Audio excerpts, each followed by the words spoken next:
muitas vezes nós não sabemos, mas às vezes deixamos de acreditar que Deus vai cumprir o nosso sonho, o nosso projeto. Mas como esse sonho é de Deus, a gente não desiste desse ponto, né?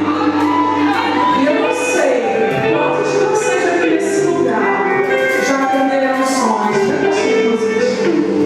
quantos de vocês deixaram de sonhar? Quantos de vocês deixaram de sonhar com os planos de Deus, com os sonhos de Deus? Mas eu quero te dizer nessa noite que o nosso Deus, ele não muda de ideia, ele não muda de opinião. O plano que ele traçou para você e para mim vai ser o mesmo plano. Ele não vai mudar, porque ainda está alto. O sonho é constante, irmão. Vocês não têm noção que esse sonho é bom aqui. Mas eu creio que assim como o Senhor renovou a esperança do ministro Cláudio, o Senhor é